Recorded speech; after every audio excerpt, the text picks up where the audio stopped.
Our next award nominee is Dr. Priya Latius Banyan. I'm sorry if I'm pronouncing wrong. I'm very sorry. Dr. Priya is enough. Dr. Yes. Priya is a distinguished educational leader and principal of Bangalore International Group of Institutions High School, a PhD holder in women's studies and a certified Central Board of Secondary Education. She's a resource person. She champions innovation, innovative teaching, teacher empowerment, and inclusive learning to enhance student achievements and holistic development. Ladies and gentlemen, it's an honor and privilege for me to present the Iron Lady Award nominee, Dr. Priya, before to you all. Over to you, Dr. Priya. Thank you, ma'am. Good afternoon, respected judges and everyone present over here. So, every child is special, and I believe that being born as a girl itself is a gift. I was born vulnerable, but my mother and father raised me to be a woman of strength, substance, and a woman who believes that she can conquer anything.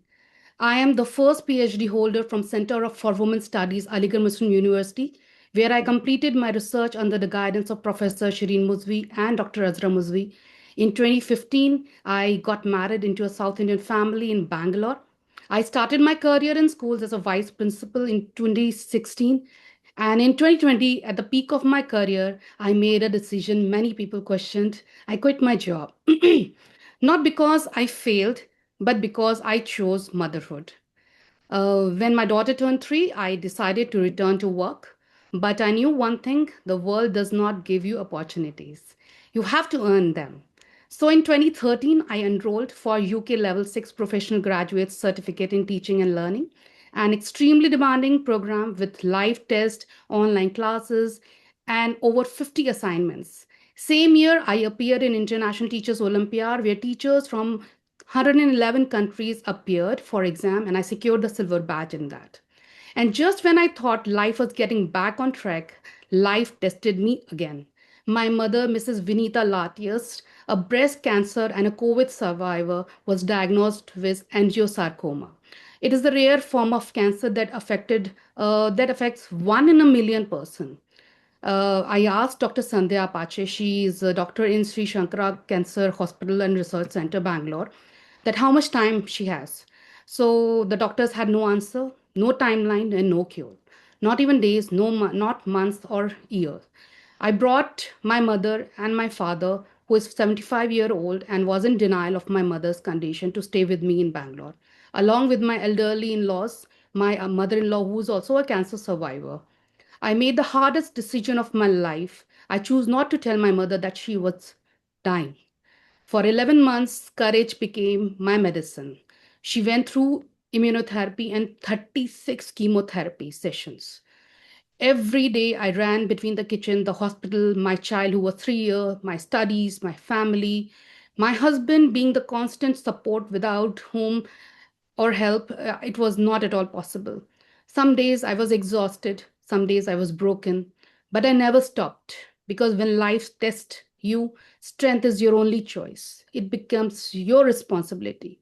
Still remember during the treatment, she got high fever and lot many things have happened. I used to rush to the hospital. I did not even wait for the any van or the hospital van, but I'll just take her with me in the car, and I alone drive and checking her that whether she's okay or not.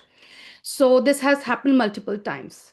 My mother finally passed away on 8th September 2024 due to lung failure. She conquered cancer in a way, but all the organs were fine when she left this world. But only thing, she couldn't fight back her lungs, which were already affected during COVID. The very next day, my husband went to the hospital to complete the paperwork, and Dr. Sandhya saw him.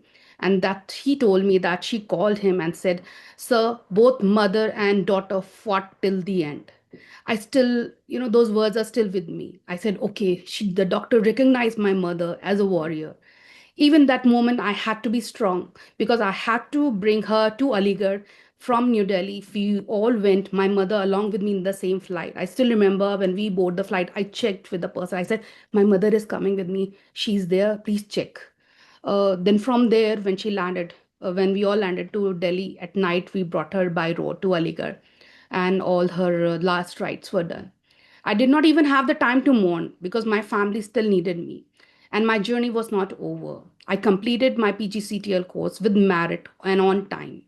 And in January 2025, resilience turned into achievement. I became a zonal head managing 5 branches, but still I carried the pain of my mother's loss and was at the doorstep of depression, which was still my internal fight. August 2025, in the same organization, and I won the rolling trophy for my performance among 32 branches all over Karnataka, and was also selected for the CBSE training program in August 2025. I became the master trainer for South, started capacity building workshops and training for teachers and leaders of prestigious schools like Delhi Public School, MVJ Institute, etc. In December, I achieved my dream job, became the principal of a prestigious institute, Bangalore International High School. Today, I stand here with one realization that inside of every woman, there is an iron lady waiting to rise. And the warrior inside me is a gift of my mother who gave me to fight, never giving up. Thank you so much.